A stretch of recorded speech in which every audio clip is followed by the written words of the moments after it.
ये एक real story है जिसमें एक बाप बेटे का सामना असली भूतों से हुआ है। अगर आप लोग भी भूतों पर विश्वास नहीं करते हो ना, तो इस कहानी को सुनने के बाद ज़रूर करने लगोगे। वैसे तो वास्तव में भूत प्रेतों का कोई अस्तित्व नहीं होता, लेकिन एक बात ज़रूर कहूँगा कि जिस इंसान के साथ ये भूत प्रेतों वाली घटनाएं होती हैं ना, सिर्फ उन्हीं को पता होता है कि वास्तव में भूत प्रेत हैं या नहीं।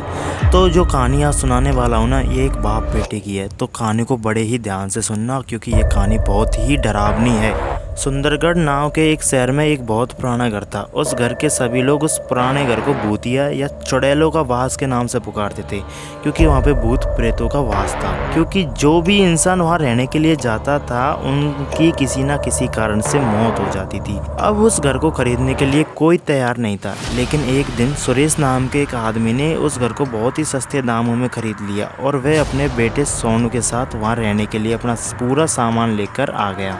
अब वो बाप बेटे दोनों वहाँ रहने तो आ गए, लेकिन उनको कोई अंदाज़ा नहीं था कि आगे उनके साथ होने क्या वाला है। घर में आने के 1-2 दिन बाद में ही सुरेश को अपने आसपास अजीबो-गरीबो घटनाओं के होने का एहसास होने लगा। पहले तो वह इसे इग्नोर करने लगा, लेकिन जब उसे घर में किसी के होने का एहसास होने लगा तो वो सतर्क हो गया। लेकिन फिर एक दिन क्या हुआ, सोनू दौड़ते दौड़ते सुरेश के पास गया और कहने लगा बाथरूम में पानी अचानक बंद हो गया है और उसने वहाँ सफ़ेद कपड़ों में किसी औरत को देखा है। इतना कहते कहते सोनू अचानक चुप हो गया और सुरेश की ओर उंगली करते हुए कहने लगा, पापा वो औरत आपके पीछे खड़ी है।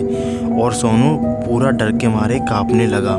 सुरेश सोनू को गोद में उठाकर उसी वक्त घर से बाहर निकल गया। सोनू बहुत ही डर गया था। उसका डर भगाने के लिए सुरेश ने सोनू के लिए कुत्ता खरीदा और उसे साथ लेकर तीनों वापस घर आए। लेकिन उनके ऊपर से अभी जो भूत प्रेतों की बला थी वो टली नहीं थी। एक दिन बहुत तेज बारिश हो रही थी। जब अचानक घर की बिजली चली गई तो सुरेश ने आस पड़ोस के घर में झाँक कर देखा तो सभी के घरों में लाइट आ रही थी, सिर्फ उसी के घर के अलावा। सुरेश को लगा जरूर पावर सप्लाई में कुछ गड़बड़ी हो गई होगी। इतने में ही सोनू के जोर से चिल्लाने की आवाज आती है। सुरेश टॉर्च लेकर दौड़ता हुआ उसके पास जाता है। सोनू को दोबारा से घर में वही सफेद कपड़े वाली औरत दिखाई देती है। सोनू अब बहुत ज्यादा डरा हुआ था। सोनू को अकेला छोड़ना ठीक नहीं था, तो सुरेश उसे अपने साथ बिजली ठीक करने के लिए पावर हाउस लेकर गया और उनका कुत्ता भी यहाँ वहाँ देखकर जोर जोर से भौंकने लगता है। सुरेश को ऐसा लगता है कि कोई उनके पीछे पीछे आ रहा है। अब आगे जो बाप बेटे के साथ हुआ था ना, वो बहुत ही डरावना है। जैसे ही सुरेश पावर हाउस का दरवाजा खोलता है तो उसको अपने सामने एक लाश दिखाई देती है। लाश को देखकर सुरेश तुरंत अपने बेटे को लेकर वहां से भागने की कोशिश करता है। पावर हाउस से बाहर निकलते हुए अचानक सुरेश का पैर लकड़ी की सीढ़ियों में फंस जाता है और बहुत कोशिश करने के बाद भी सुरेश अपने पैर को छुड़ा नहीं पाता।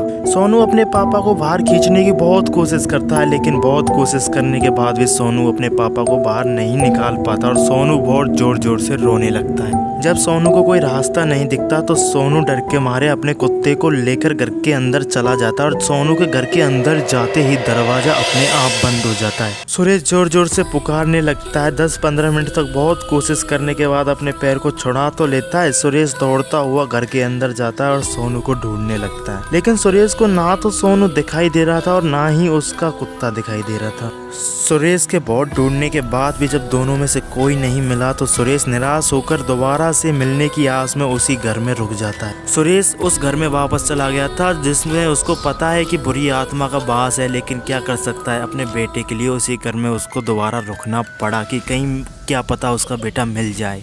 सुरेश अगले दिन घर की बिजली को ठीक कराने के लिए एक इलेक्ट्रीशियन को बुलाता है, लेकिन वो इलेक्ट्रीशियन जैसे ही पावर हाउस के दरवाजे के पास जाता है तो वो वहाँ से ही उल्टे पैर वापस दौड़ने लगता है। सुरेश भी उस इलेक्ट्रीशियन के पीछे पीछे जाता है और कहता है कि क्या हुआ, वापस क्यों आ गए। इलेक्ट्रीशियन की बात सुनकर सुरेश के होश उड़ जाते हैं और सुरेश निराश होकर वापस आ जाता है। अब सुरेश समझ जाता है कि उसका बेटा अब कभी भी वापस नहीं आएगा और सुरेश उसी वक्त उस घर को छोड़कर हमेशा हमेशा के लिए वहाँ से चला जाता है। तो फ्रेंड्स, ये एक रियल स्टोरी थी जो एक व्यक्ति के साथ हुई है। उसने अपने बेटे को खो दिया। तो अब अगर आप कोई भी काम करो, जैसे कोई मकान, प्रॉपर्टी वगैरह का, तो बड़े ही सोच समझ के करना। वहाँ पे एक बार चेक कर लेना कोई ऐसा ऊपर का चक्कर नहीं हो, कोई भूत प्रेत का वास नहीं हो। उसके बारे में इतनी हिस्ट्री निकाल लेना, क्या पता कब क्या हो जाए। तो बस यही चाहता हूँ आप सलामत रहें और ऐसी स्टोरीज़ के लिए इस चैनल को सब्सक्राइब कर लें, क्योंकि ऐसी स्टोरीज अब मैं इस चैनल पर लाता रहूँगा।